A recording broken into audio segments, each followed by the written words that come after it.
Hi, I'd like to welcome you to my basement, or my studio, if you prefer to call it that. I just call it the shop. And just a small space, but it gets it done for me. I make my own glazes, build a lot of my own equipment, like that shimple over there. Bought that pug mill, and it didn't have a snout on it at all. And I got it very cheaply, but I had to fabricate a whole nose for the thing to guide the auger so that it actually would work. But it was a good deal. There's a little bit more of that shop, more glazed materials, wedging table, shelving that can be moved in and out. Here's the workhorse, the Thomas Stewart the Scott wheel. Scott wheel, it's one of the nicest wheels I've ever probably thrown on. Great power, great torque. Obviously a little more storage. Storage is important. But this, what I want to draw people's attention to is my Bernard Leach style treadle wheel. Not a lot of people know what these are anymore, but this is when pottery, one of the big movements was building things, sort of making things the traditional way. And I got interested in the traditional ways, making pottery the more basic ways, doing things yourself, when I read The Unknown Craftsman and the Potter's Way and Work.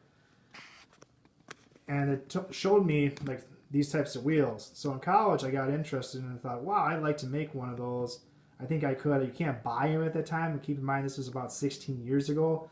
You couldn't buy these things. Nowadays they have them and you can they sell them for an exorbitant amount of money, like around $2,000 for really fancy wood ones. They are nicer than this, obviously, because they have like lined brass lined splash pans or stainless steel, extra bells and whistles. But basically this thing was modeled off of the first Bernard Leach style treadle wheels that I observed, and I built it in college as an independent study. I also built a wood kiln shortly after this, a coffin kiln. That was just sort of my endeavor into more the traditional ways of making pottery. On the top of it, it's got cast iron head from a Kloppenstein kick wheel that the university was throwing out, and they were using them for scrap for the sculpture studio. I was lucky enough to save at least a part of that one. It's drilled for bat pins, standard size dimension, so they go on that. It is made with mortise and tenon construction. It is all bolted together. When I first put it together, I left it all dry so I could take it apart and break it up. But since many years ago, I glued it together, and it's locked in tight. This frame is solid. This part, most of this wheel is adjustable in some way or shape or form. But you can see this, you can move that flywheel up and down in the bearing housing. And this part would have to move up and down for like the kicker. These, something simple, they make it a lot more comfortable. Whenever I throw on this wheel, I always put some kind of cushion because otherwise it drives my hamstrings nuts. Probably better one day, I hate to cut it right now, but if someone else, you modify this, you cut in here so it fits in there a little bit better, or maybe you even make more of a big saddle seat, or I thought of an old tractor seat. I've seen some wheels that have tractor seats, and those look very comfortable. I think that would be a great fit actually on this. Might look a little weird, but I bet functionally it would work out really well. Underneath the splash pan, there's the bearing. It's got two bearings, one at the top of the frame, one at the bottom. You can adjust those bearings left and right because there's a gap, and that's how you center up the wheel head. And that's how you level that wheel head. Otherwise it could be a little bit wonky when you first start out. So you got to get it just the way you want it. This is the actual crank. There's the kicking mechanism.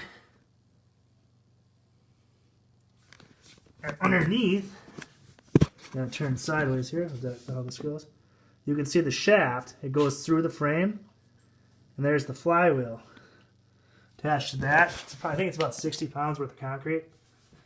It's a very nice wheel.